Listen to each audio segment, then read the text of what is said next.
Bien, hermanos, vamos a ir ahí a la palabra Romanos capítulo 1, por favor. Romanos capítulo 1,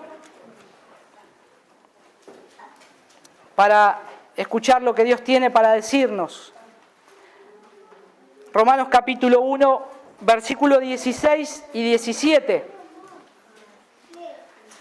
Dice ahí el apóstol Pablo, escribiendo esta carta a los romanos, dice: porque no me avergüenzo del evangelio, porque es poder de Dios para salvación a todo aquel que cree, al judío primeramente y también al griego. Recuerden, tenía estas dos audiencias Pablo, judíos y griegos, los que no eran de la raza judía.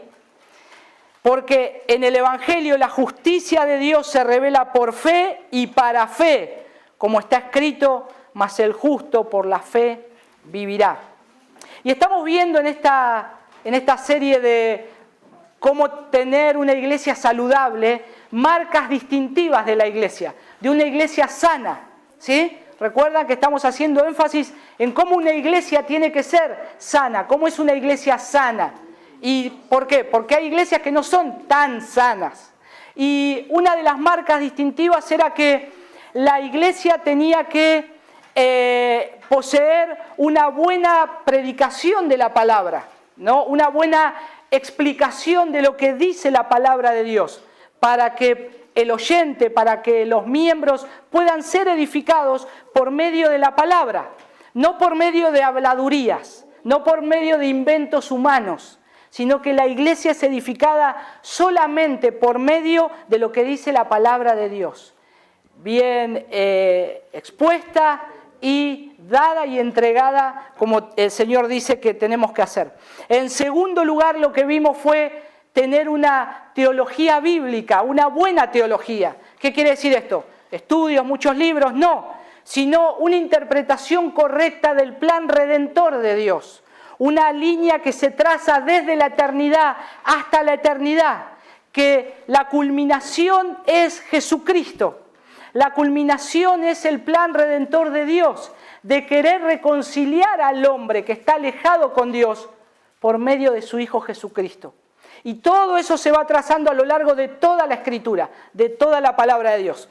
Y en el día de hoy vamos a estar viendo que una iglesia sana tiene que tener un entendimiento bíblico de las buenas nuevas. De las buenas nuevas. ¿Y qué les suena a ustedes buenas nuevas? No es un apellido.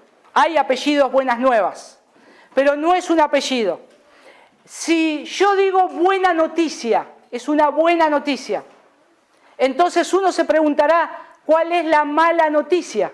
Porque para que haya una buena noticia, también tiene que haber una mala noticia. Entonces la iglesia tiene una buena noticia. El evangelio es una buena noticia.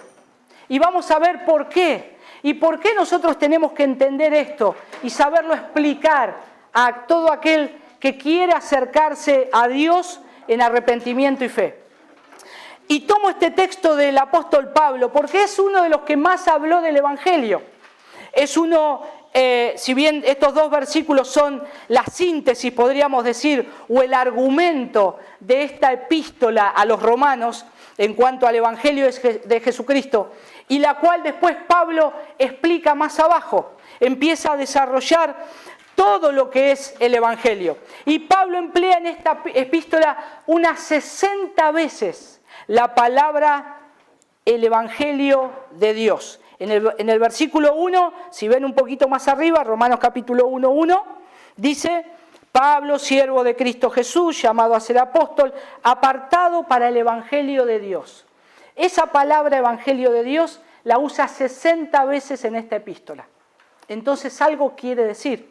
Una centralidad tiene esto. La palabra griega traducida en esta frase significa, en lo que es Evangelio de Dios, significa buenas noticias. Buenas noticias. Es la palabra traducida original. Y la buena noticia que Pablo cita en toda la epístola es ese, el Evangelio de Jesucristo, el Evangelio de Dios. Y esa buena noticia es una buena noticia que no se origina en el apóstol Pablo. No es que el apóstol Pablo dijo, tengo una buena noticia, la inventé yo y la voy a decir y la voy a predicar. Esta buena noticia se origina en Dios mismo. Dios es el autor de la buena noticia. Dios es el autor de las buenas nuevas. Dios es el autor del Evangelio. Es así como dice la Escritura. ¿Por qué? Porque en el mensaje que Dios perdonará los pecados, Él es el que va a librar del poder del pecado. Él es el que va a dar esperanza y vida eterna al pecador. Es Dios mismo orquestando un plan de gracia y de salvación para todo hombre. Y es Dios en el cual se comienza el Evangelio. Pero acá el apóstol Pablo, por este motivo, él se había entregado por completo al mensaje del Evangelio. Él estaba entregado por completo al mensaje de las buenas nuevas. Y es muy importante para nuestras iglesias tener estas marcas distintivas que venimos viendo. Es muy importante. Pero el Evangelio podríamos decir que es el corazón del cristianismo. El Evangelio es lo cual el corazón del cristianismo late. La iglesia late su corazón por el Evangelio del Señor Jesús. Y por lo tanto también debe estar en el corazón de la iglesia. Si una iglesia pierde el Evangelio, pierde el sentido de ser. Pierde el sentido en este mundo. No sirve más para nada. No puede perder de vista la buena noticia. No puede perder de vista el Evangelio. Y una iglesia sana es una iglesia en la que todos los miembros, jóvenes y viejos, maduros e inmaduros, se reúnen en torno a la maravillosa noticia de la salvación a través de Jesucristo. ¿Qué dice ahí el versículo 17 de Romanos 1? Porque en el Evangelio la justicia de Dios se revela por fe y para fe, como está escrito, mas el justo por la fe vivirá. Me encanta cantar esa canción que hoy Johnny nos dirigió. Por fe veremos a nuestro Dios, por fe la iglesia se moverá, porque todo nace por medio de la fe. La vida del cristiano comienza por medio de la fe y continúa a través de la fe. Y va creciendo en esa fe. Por eso nosotros vivimos y nos movemos por fe. Ahora, una comprensión bíblica de las buenas noticias debe ser parte también de cada sermón, de cada acto de bautismo y comunión, y cada canción y cada oración y en cada conversación. Siempre tiene que estar el Evangelio entre nosotros. Presentamos a Fausti y nosotros oramos para que un día pueda conocer a Cristo también. Y nosotros siempre estamos pensando en el Evangelio del Señor para cada persona, para cada vida, para cada alma. Nosotros anhelamos que así como es el corazón de Dios, que conozcan y que se puedan reconciliar con Dios. Pero quiero comenzar a ver cuando el Evangelio es atacado. Entonces, así como el Evangelio es el corazón del cristianismo y de la iglesia, también debemos reconocer y detectar que el Evangelio es el blanco del enemigo. El Evangelio es el blanco de Satanás. Satanás no quiere que el Evangelio avance en la iglesia. Él no quiere que personas vengan a Dios. No quiere que se arrepientan. No quieren que tengan una buena vida. Porque están esclavos a voluntad de Él. Entonces, lo que quiere hacer es retener y frenar el Evangelio. Por eso una iglesia que predica el Evangelio, que está centrado en la Escritura, siempre va a tener grandes ataques. Hermanos, creo que en esto no tenemos que ser ignorantes. Ignorantes en el sentido de ser descuidados. Mejor dicho, la palabra descuidados entra mejor. Porque si sabemos que vamos a ser atacados, tenemos que estar velando por esto.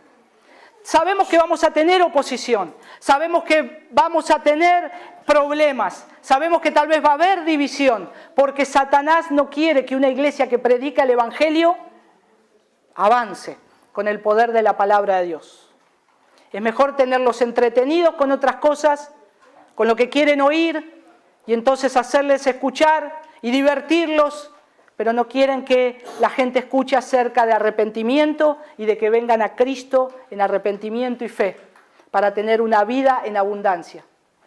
Ahora, hay 6 razones en las cuales el enemigo va a atacar o va a querer detener el avance de estas buenas noticias. Y yo simplemente las voy a citar, no me voy a detener en ellas, pero para que la tengamos en cuenta. En primer lugar, el objetivo principal del enemigo es detener el avance de esas noticias. Luego, si no puede detener su avance del Evangelio, lo va a querer cambiar. Si no puede cambiar el mensaje del Evangelio, lo va a querer mezclar. Si no puede mezclar, va a querer reinterpretar ese Evangelio. Va a venir con mentiras y decir, hay que reinterpretar el Evangelio del Señor Jesús. Si no puede reinterpretar, entonces va a querer diluir el Evangelio. Va a querer diluirlo, aguarlo al Evangelio, hacerlo liviano. Y si no puede diluir, nos distrae del Evangelio para que así creemos. Si creemos en el Evangelio, no le prestemos mucha atención. Si no puede frenar el avance, dice, bueno, creen en el Evangelio, pero va a querer distraernos con otras cosas para que no prestemos atención al Evangelio. Todos los días yo debo predicarme el Evangelio. Todos los días debo recordar por qué el Señor Jesús murió en esa cruz. Todos los días yo debo pensar por qué alguien justo muere por alguien injusto como yo. ¿Por qué un hombre vivió en esta tierra perfectamente y muere ante los ojos del mundo entero como un criminal? Debo empezar a hacerme esas preguntas y a responderlas, porque tienen un significado, porque tienen un porqué, y porque eso es el Evangelio, y porque es importante el Evangelio para la iglesia. Porque si en verdad deseamos un avivamiento en nuestra iglesia, si deseamos que el Señor avive nuestras vidas con su palabra, con su poder, que vivamos una vida plena, que nosotros podamos tener no solamente conocimiento de la palabra, sino, como decía el doctor Martin Lloyd-Jones, tener una teología envuelta en llamas. Lo que necesitamos es conocer el Evangelio. Lo que necesitamos es conocer el Evangelio de Cristo. Si yo repartiera hojitas acá, a cada uno de ustedes, y les diría, explíquenme en una frase lo que es el Evangelio. No lo vamos a hacer, no se asusten. Pero explíquenme en una frase, en un párrafo, lo que es el Evangelio. ¿Lo podríamos explicar escribiéndolo? No lo haga ahora, háganlo en su casa. A ver si en un párrafo pueden explicar el Evangelio de Cristo. Porque, hermanos, si entre nosotros que creemos en el Señor no sabemos explicar el Evangelio, ¿cómo lo vamos a hacer afuera? Si no lo sabemos comunicar acá entre nosotros el Evangelio, no lo hablamos entre nosotros, ¿cómo van a entender los de afuera? ¿Cómo van a entender los otros que necesitan el Evangelio de Jesucristo urgentemente? Por eso es importante hacernos esa pregunta. ¿Por qué? Bueno, porque el Evangelio es esperanza.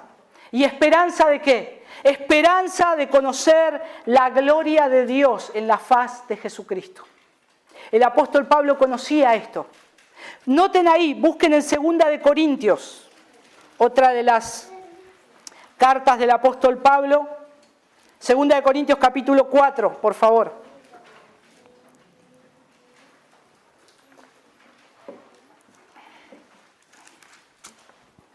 Versículo 6. Dice, pues Dios, que dijo que de las tinieblas resplandeciera la luz, haciendo alusión a Génesis, a la creación, es el que ha resplandecido en nuestros corazones para iluminación del conocimiento de la gloria de Dios en la faz de Cristo o de Jesucristo. Y el apóstol muestra y habla de ese trabajo que él tenía, ese objetivo. ¿Cuál era? Traernos luz. Traernos luz. Traer luz del conocimiento de la gloria de Dios, que brilla ¿en quién? En el rostro de Jesucristo.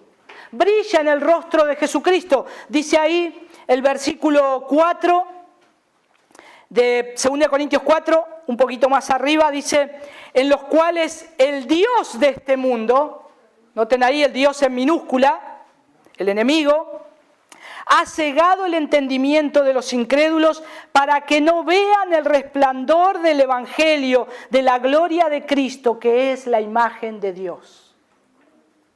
La iglesia tiene que predicar el Evangelio para que esa luz de Cristo pueda ser iluminada en esas personas que necesitan conocerlo. Por eso nuestra oración es que sea iluminado el corazón, que sea iluminado el entendimiento de esa persona para que puedan ver a Cristo. Como andábamos nosotros antes, cegados, siguiendo la corriente de este mundo, no veíamos una palabra, alguien nos habló el Evangelio, alguien nos invitó, escuchamos o escuchamos por ahí o leímos una porción de la Biblia y luz vino a nosotros. Se cae el velo y ahora vemos. ¿Y qué vemos? A Cristo. ¿Y qué pasa cuando vemos a Cristo? Lo vemos hermoso, lo vemos como Él es. Y le cantamos y le adoramos y le exaltamos. Y ahora quiero leer la Biblia y ahora quiero orar y ahora quiero evangelizar y ahora quiero que otros conozcan porque conocí el amor de mi vida. No algo pasajero. No algo que se va en un momento, algo que permanece para siempre y me llena y es una fuente continua de gozo que salta para vida eterna, porque es Cristo y ese es el Evangelio de Cristo y esas son las buenas nuevas y eso es lo que Pablo quiere demostrarle, es la esperanza de verlo con claridad y conocerlo completamente, incluso a medida que nos conocemos completamente a nosotros mismos. Fíjense ahí en 1 Corintios capítulo 13, versículo 12. Pablo habla ahí en 1 Corintios capítulo 13, habla de la excelencia del amor, de la preeminencia del amor, pero él dice en esta parte, dice, porque ahora vemos por un espejo, veladamente, pero entonces veremos cara a cara. Ahora conozco en parte, pero entonces conoceré plenamente como he sido conocido. Lo que hoy vemos de Cristo, lo que hoy cuando cantamos y exaltamos al Señor Jesús y nos gozamos, no es comparable con la gloria venidera que ha de manifestarse en nosotros. Esto no es todo, hermanos. Lo mejor está por venir. Lo que vamos a vivir en Cristo es muchísimo mejor. Porque ahí ya no va a haber más pruebas, no va a haber más problemas, no va a haber más cansancio, no va a haber más que estoy cantando y me distrae algo y me distraigo y ya perdí el hilo de la adoración. No va a haber más nada de eso. Vamos a estar en un estado perfecto en la gloria con el Señor. Y vamos a adorarlo y exaltarlo y verlo a Él. Y ver a nuestro Salvador. Poder ver como lo vieron los discípulos. Ver sus manos, sus pies. Ver a aquel que murió en la cruz por nosotros. Ver a aquel que nos amó. Se entregó por nosotros. Y abrazarlo y adorarlo en verdad. Y es la esperanza de llegar a ser también como Él. Cuando nosotros predicamos el Evangelio, cuando nosotros deseamos tener una iglesia sana, es que cada uno de nosotros pueda ser conformados a la imagen de Cristo. Que el mundo que no conoce a Cristo pueda ver a Cristo en nosotros, en nuestras actitudes, en nuestros hechos, en lo que decimos, en cómo vivimos, con nuestras imperfecciones y errores. Pero ver que Él es nuestro Salvador, ver que Él es nuestra esperanza. Dice ahí en 1 de Juan capítulo 3, le pido que me acompañen ahí, Juan capítulo 3, versículo 2. Amados, dice, ahora somos hijos de Dios y aún no se ha manifestado lo que habremos de ser. Pero sabemos que cuando Él se manifieste, seremos semejante a Él, porque le veremos como Él es. ¿Qué necesitamos ser cada día? Conformados a la imagen de Cristo. Conformados a la imagen de Cristo. Un niño quiere ser tal vez como su padre cuando crezca. Quiere ser así, no sé, tal vez trabajador, que le ayuda a su esposa, con las virtudes que puede tener un padre. Quiere seguir ese ejemplo, lo mira a él, es la imagen que tiene y anhela ser como él. Nosotros somos hijos de Dios. ¿Cuánto más no debemos anhelar ser como nuestro Señor? ¿Cuánto más no debemos anhelar ser como nuestro Padre amado, nuestro Padre celestial? Si somos hijos de Dios y si decimos que somos hijos de Dios, entonces miremos a nuestro Padre y andemos como Él dice que tenemos que andar. Y andemos y vivamos y conformémonos a la semejanza de Cristo, porque no solamente esta es nuestra meta, sino que es nuestra tarea diaria. Es nuestra tarea diaria, es la meta por llegar, pero es la tarea que día a día tenemos que ir creciendo y avanzando por medio de predicarnos el Evangelio de Cristo. Bien, quiero ahora compartir algunos fundamentos del Evangelio, algunos fundamentos del Evangelio, para que podamos ir atesorando esto. Y el Evangelio no es la noticia de que estamos bien. El Evangelio no es, bueno, vos tenés una buena familia, tenés un buen trabajo, tenés un buen coche, tenés una casa, tenés una buena vida, solo te falta algo chiquitito, pequeñito, recibir a Cristo. No, no es eso. Si no tenés a Cristo, te falta todo, todo. No sirve nada lo otro, porque Cristo es todo. Cristo es todo, es lo que necesita el hombre. Tampoco es la noticia de que Dios es amor. Dios es amor, sí, es un atributo de Él, en una perfección de amor. Pero no solamente Dios es amor, y Dios ama a todo el mundo, y Dios abraza a todo el mundo, y Dios te quiere así como sos. Y si venís siendo un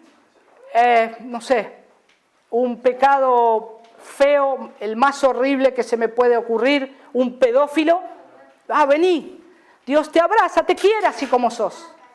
Eso no significa que porque Dios sea amor, va a hacer que tu pecado lo apañe, sino que nosotros debemos reconocer que somos pecadores, que sea ese pecado más horrendo o que sea una mentira, estamos transgrediendo la ley de Dios. Estamos transgrediendo aquel que puso su ley para que todo hombre la vea y bajo su ley todo este mundo se mueva y vea que los que transgreden esa ley son culpables, son culpables. Tampoco el Evangelio no es la noticia de que Jesús quiere ser nuestro amigo. Ha pasado casos que he hablado con personas y me han dicho, sí, yo me acuerdo siempre de Jesús. Yo le he ido a hablar o le compartí el Evangelio porque sabía que su vida no era buena, necesitaba a Cristo. Y sí, yo sé que Jesús me ama y yo sé que hago esto, bueno, está mal, ya Él me va a perdonar, pero Él es mi amigo, yo lo siento así, todo el día yo le hablo y le digo, Jesús, estás allá. No es el Evangelio. No es Jesús quiere ser tu amigo. No es Jesús quiere ser tu amigo. Eso no es el Evangelio.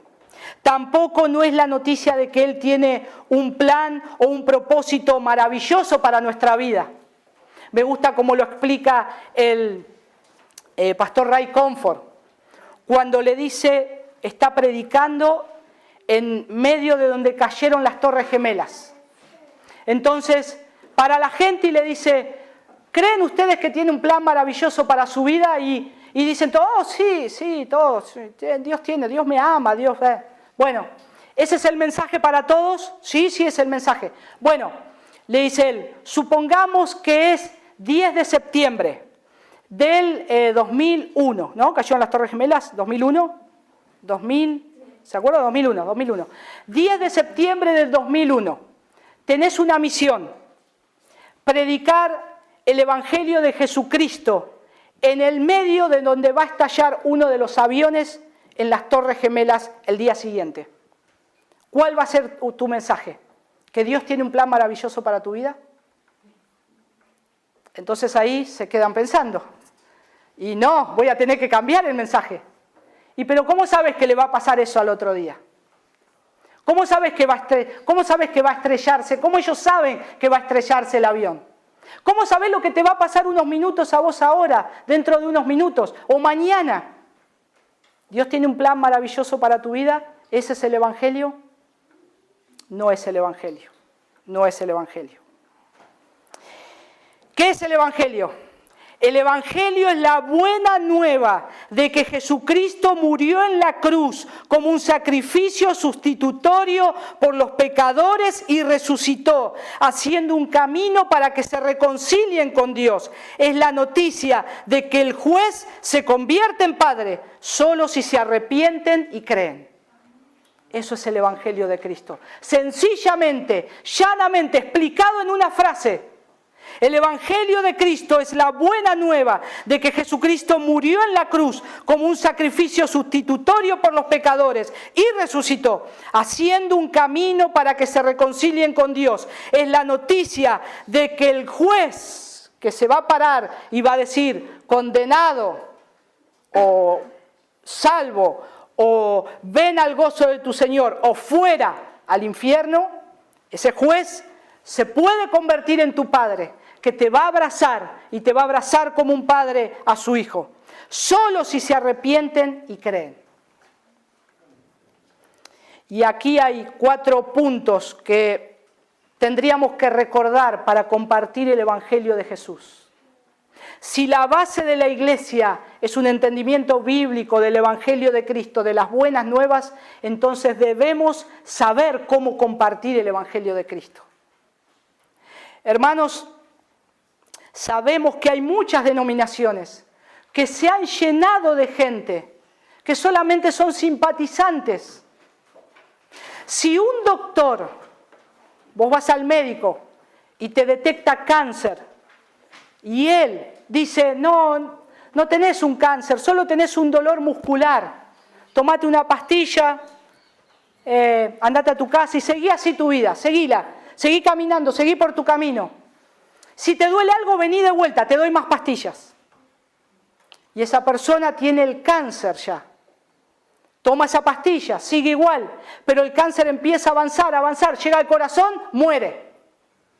Y empiezan a investigar. ¿Qué pasó? Fue al médico. ¿Qué le recetó? A ver, vaya aspirina. ¿Qué harían con ese médico? Automáticamente denuncia, va preso, le quitan la licencia, no ejerce más, porque fue negligente a su labor y a su tarea de decirle a su paciente, aunque sea crudo, tenés cáncer y te vas a morir. Tenés un cáncer y hay que frenarlo, hay que tratarlo. Los tratamientos son dolorosos, van a llevar tiempo, pero te vas a tener que esforzar. Eso le diría el médico. Nosotros tenemos el Evangelio de Cristo. Y las personas están a un paso de la eternidad. Y somos negligentes si no le decimos que si se mueren se van a ir al infierno. Si no se arrepienten y si no creen en Cristo para salvación, se van a ir al infierno. ¿Cuántos predicadores tendrían que ser destituidos de sus púlpitos por no predicar así? Por no ejercer bien su labor. 4 puntos para recordar y compartir el Evangelio. Vamos a ver, sea en privado o en público. Y esto tenemos gran ayuda de este material que estamos viendo de Mark Dever. En primer lugar, Dios.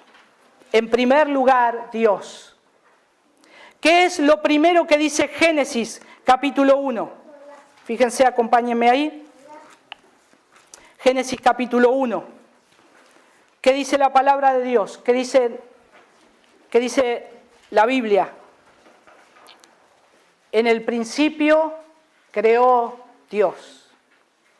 Todo comienza con Dios y todo termina en Dios. Él es el Señor.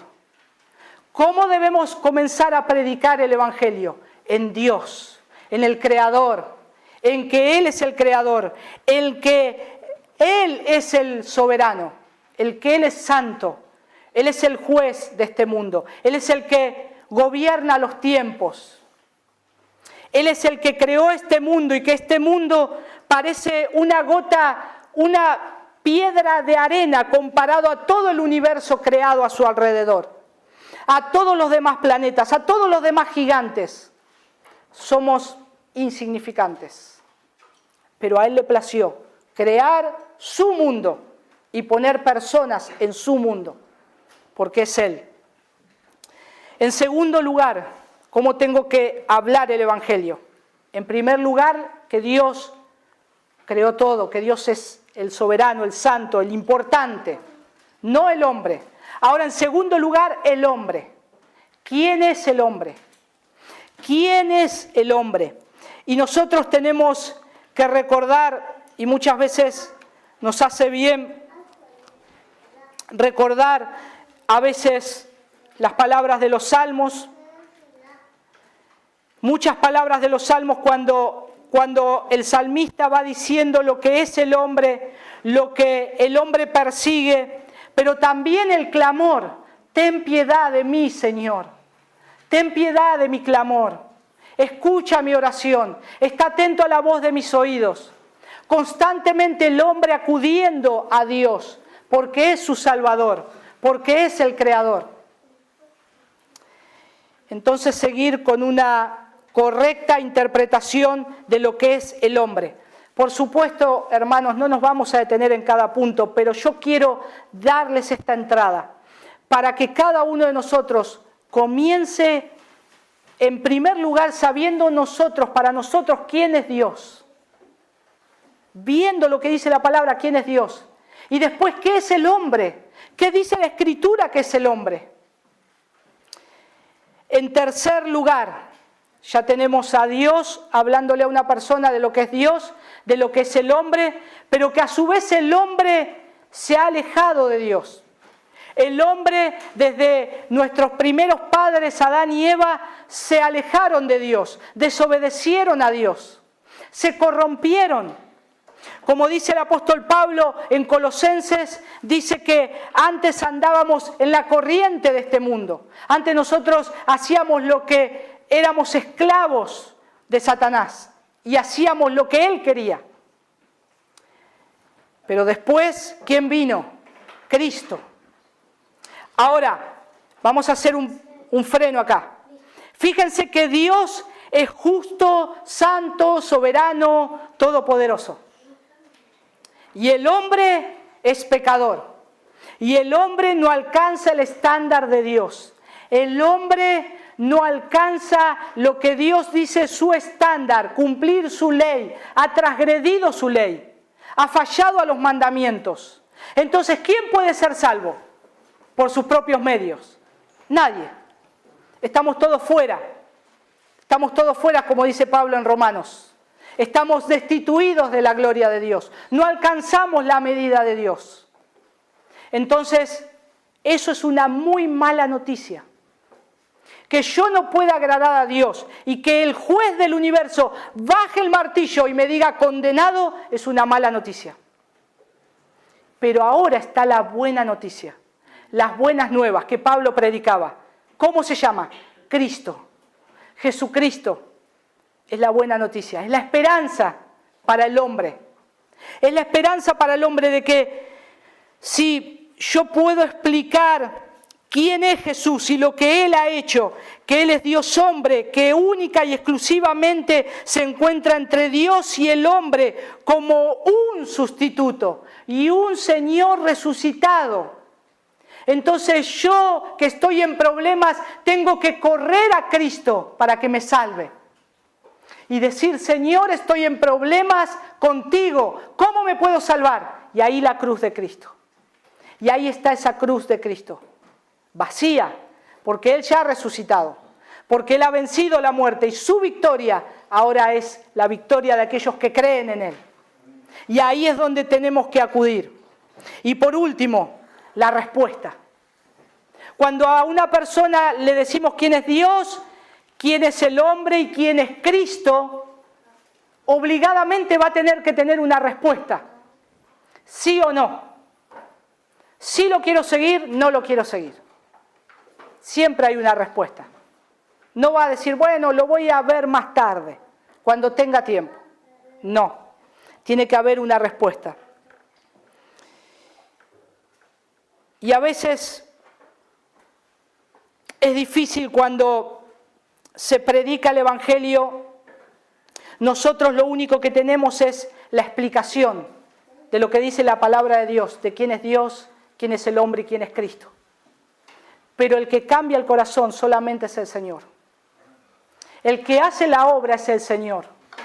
Y solamente tenemos, Señor, sálvalo. Ezequiel capítulo 37, sobre un valle de huesos secos, y Ezequiel se para, el profeta, y dice, el Señor le pregunta, ¿vivirán estos huesos? Y Ezequiel dice, tú lo sabes, Señor. No sabemos. Pero el Señor le dice, sopla sobre estos huesos. Y dice que el Señor envía un viento, Él sopla sobre esos huesos, sopla vida sobre esos huesos. Y los huesos, algo que no tiene vida, que está muerto, como el hombre sin Cristo, comienza a formarse, a tomar vida y a vivir. Y así somos cuando predicamos el Evangelio. Y a veces es tentador presentar algunos de los beneficios reales del Evangelio, como el Evangelio mismo. Y estos beneficios tienden a ser las cosas que los que no son cristianos naturalmente quieren. Por ejemplo, es tentador decirle a alguien, vení a Cristo que vas a tener alegría y paz. Vas a tener una paz indescriptible. Y es verdad, hermanos, nosotros vivimos esa paz. Y aún en medio de las luchas y de las pruebas podemos ver esa paz. Pero no es el Evangelio. O a veces decimos que Él nos va a dar felicidad, satisfacción. Vos si estás deprimido, Dios, mira, te va a levantar así, vas a ser una persona que vas a ser re segura de vos mismo. No es el Evangelio. No es por lo cual Cristo murió en la cruz. Esas son las consecuencias después de conocer a Cristo. Esas son las implicaciones de lo que significa cuando una persona llega a Cristo y sabe quién es en el Señor, pero no es el Evangelio. Sin embargo, presentarlos como el Evangelio nos enseña a veces una verdad parcial es peligroso. Dice un autor, una verdad a medias disfrazada de toda la verdad es una mentira completa. Una verdad a medias disfrazada de toda la verdad es una mentira completa. Por eso tenemos que simplemente predicar el Evangelio de Cristo. El Evangelio a veces es ofensivo. El Evangelio hiere mi orgullo. Me dice, porque yo no necesito a Dios. Yo estoy bien como yo estoy. Yo estoy seguro de mí mismo. Pero cuando el Evangelio nos desnuda, saca a la luz lo que somos, ahí comienzan los problemas. Pero gloria al Señor cuando una persona puede ver ese problema y ver que está en urgencia y acude a Cristo para salvación. En conclusión, ¿cómo podemos hablar este Evangelio y que sea para nosotros un Evangelio desbordante?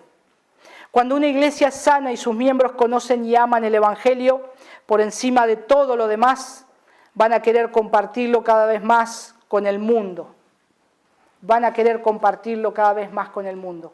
Cuando yo me predico el Evangelio a mí mismo todos los días, yo voy a estar cada vez más convencido de esa verdad. Por medio de lo que dice la palabra de Dios, no por medio de lo que yo pienso como humano, sino porque hay una convicción del Señor por medio de su Espíritu a mi alma. Y entonces yo necesito predicarme el Evangelio. Dice un autor también, que es de la generación pasada, dijo lo siguiente en un texto: la acusación suprema que se puede presentar contra una iglesia es que tal iglesia carece de pasión y compasión por las almas humanas. Una iglesia no es dada más que un club ético, sino rebosan su amor por las almas perdidas. Y si no, sale a buscar a las almas perdidas para guiarlas al conocimiento de Jesucristo. Queremos que simplemente esto sea una sociedad de fomento, un club, un lugar para estar. Lo podemos hacer. O podemos ir a la palabra de Dios y que sea la iglesia del Señor, que está en este mundo para reflejar la luz de Cristo, la luz del Evangelio de Jesucristo. Y que como embajadores del Señor proclamemos y prediquemos a todo hombre reconciliados con Dios. Ese es el mensaje que debemos dar. Y hoy en día los miembros de nuestras iglesias, en general hablo, pasan mucho más tiempo con los no cristianos en sus hogares, oficinas, donde viven, que con otros cristianos. Por no hablar de los cristianos que asisten siempre a iglesias. Y entonces nosotros vemos que el evangelismo no es algo que se hace, sobre todo al invitar a alguien a la iglesia. Voy a evangelizar, voy a invitar a alguien a la iglesia. Ahí estamos invitando a alguien a que escuche el evangelio. Pero predicarle el evangelio tiene que tener estos elementos. Conocer quién es Dios, conocer quién es el hombre, conocer qué hizo Cristo y quién es Cristo, y después la respuesta de esa persona. Eso es lo que la iglesia del Señor tiene que hacer. No hay que cambiarla por ninguna otra cosa. Quiero terminar con las mismas palabras del apóstol Pablo y el objetivo que él tenía. Hechos 20, 24.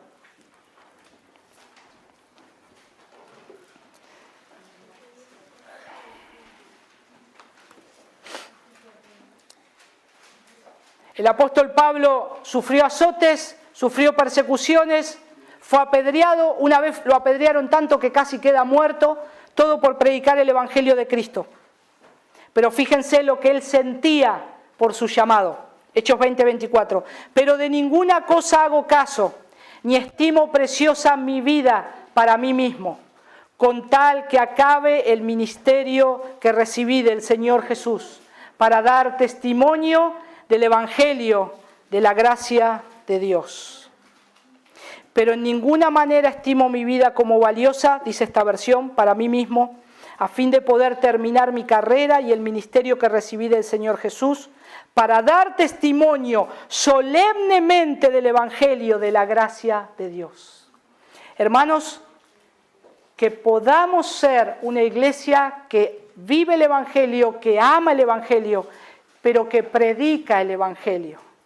Que lo hagamos con una urgencia, como si fuese la última vez que estemos en esta tierra. Que veamos a las personas como si fuese el último minuto que van a respirar sobre esta tierra, para que puedan reconciliarse con Dios, para que puedan conocer a Cristo, que pueda ser nuestra pasión, que pueda ser nuestra adoración, el Evangelio de Cristo, y que lo podamos vivir entre nosotros y predicarnos diariamente el Evangelio. Vamos a orar. Padre, te damos gracias por tu gran amor y por tu misericordia, Señor. Te damos gracias porque podemos recordar, Señor, cómo nos has salvado, cómo nos has trasladado de las tinieblas a la luz. Te damos gracias, Señor, porque fue por tu gran amor y por tu misericordia. No porque vieras algo bueno en nosotros, Señor, no por nuestros méritos, sino que lo debemos a los méritos de nuestro Señor Jesús, que murió en la cruz por nuestros pecados. Señor, te ruego que tú sigas derramando vida sobre este lugar, que aquellos que no te conocen puedan acercarse a ti en arrepentimiento y fe, que puedan poner la confianza en ti para creer, Señor, que tú eres poderoso para limpiar todo pecado, y se puedan acercar a ti, Señor, y puedan tener vida y vida en abundancia. Gracias, Señor. Ayúdanos a predicarnos el Evangelio entre nosotros también. Gracias por este tiempo, te adoramos. Sigue acompañándonos en el resto de este tiempo en comunión. Te damos gracias por todo lo que hemos disfrutado este tiempo, Señor. En el nombre de Jesús. Amén.